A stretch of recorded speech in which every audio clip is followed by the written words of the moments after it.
বাংলা ভাষা আন্দোলনের গল্প the story of the Bengali language movement Bangla ভাষা আন্দোলন বাংলাদেশের ইতিহাসে এক অবিস্মরণীয় অধ্যায় it was not just a movement for language but for identity dignity and freedom ১৯৪৭ সালে ভারত ভাগের পর পশ্চিম পাকিস্তান ও পূর্ব পাকিস্তান নিয়ে পাকিস্তান রাষ্ট্র সৃষ্টি হয় যদিও পূর্ব বাংলায় প্রায় ৫৬% মানুষ বাংলা ভাষায় কথা বলত পশ্চিম পাকিস্তানের শাসকরা ঘোষণা করে যে Urdu would be the only state language এতে বাঙালিরা গভীরভাবে অপমানিত বোধ করে students and intellectuals immediately protested ১৯৪৮ সালে ঢাকা বিশ্ববিদ্যালয়ে প্রথম বিক্ষোভ শুরু হয় তারা বলেছিল we want Bengali as one of the state languages of Pakistan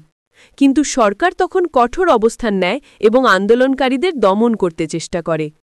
১৯৫২ সালে পরিস্থিতি আরও তীব্র হয়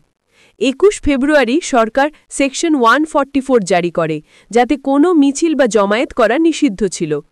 তবুও ছাত্ররা বলেছিল we will break the law but not our spirit সেদিন রাজপথে নামে হাজারো ছাত্র পুলিশ গুলি চালায় এবং সালাম বরকত রফিক জব্বার সহ অনেকে শহীদ হন তাদের রক্ত ঢাকার রাজপথ লাল করে দিয়েছিল কিন্তু তা সারা জাতিকে জেগে তুলেছিল এই ঘটনায় ইতিহাসে লিখে দেয় বাংলা ভাষার জন্য মানুষ প্রাণ দিতে পারে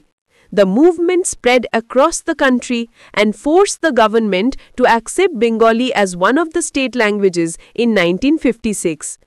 ২১ ফেব্রুয়ারি দিনটি পরবর্তীতে ইন্টারন্যাশনাল মাদার ল্যাঙ্গুয়েজ ডে হিসেবে স্বীকৃতি পায় ইউনেস্কো দ্বারা in ১৯৯৯ Today the world celebrates this day to honor all languages and cultural diversity.